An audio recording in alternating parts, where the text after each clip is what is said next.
Have you ever noticed? You are not the same person with everyone. Around some people you become quiet, around others funny, around some careful, around others strangely confident. You change, constantly, and maybe you've told yourself, that's normal. But here's the disturbing question. If you become someone different for everyone, who are you really? And more importantly, is there even a real you underneath all those versions? Because what if the person people love, respect, admire, isn't actually you at all? What if they only know the version of you that learned how to survive? Carl Jung believed most people spend a large part of their lives trapped inside something he called the persona. The persona is the mask you wear to function in society. And before you reject the word mask, understand this: a mask is not always fake. Sometimes it's protection, sometimes it's survival. As humans, we learn something very quickly. We learn which parts of ourselves are welcome and which parts are not. Imagine you're sitting with friends. Someone makes a joke about you. Everyone laughs. So you laugh too. You smile. You play along.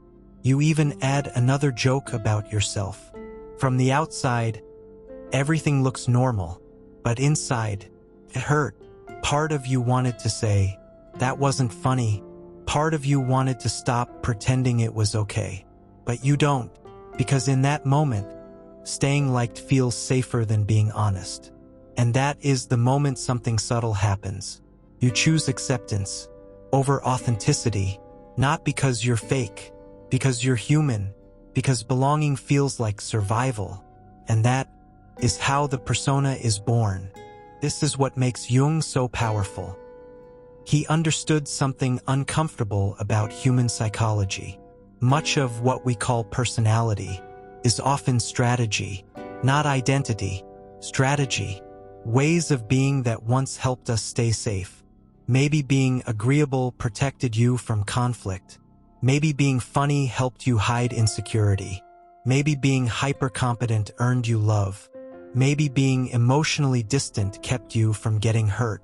And over time, the mask works so well, you forget it's a mask. That's where danger begins. Because eventually you stop saying, I act confident, and start believing, I am confident. You stop saying, I suppress anger, and start believing, I'm just not an angry person. But Jung warned about something most people never realize. What you reject does not disappear. It waits in the dark, inside what Jung called the shadow. The shadow contains everything you buried to become acceptable. Anger, jealousy, neediness, desire, aggression, fear.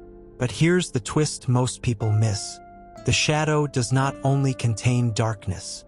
Sometimes it contains your gifts, your courage, your creativity, your ambition, your voice, parts of you that were never evil, just inconvenient to others. Maybe you were told your confidence was arrogance, your ambition was selfish, your sensitivity was weakness, your intensity was too much, so you buried them, and now you live smaller than you were meant to. This is why some people trigger you so deeply. The arrogant person, the loud person, the needy person, the selfish person. Sometimes what irritates us most in others reveals what we refuse to face in ourselves. Because the psyche does something strange. It projects outward what it cannot accept inward. And this leads to Jung's most unsettling truth. The parts of yourself you refuse to confront will control you from the shadows. Silently, automatically, powerfully. Now here's where most self-help gets it wrong. People say authenticity means removing the mask and finally becoming your true self.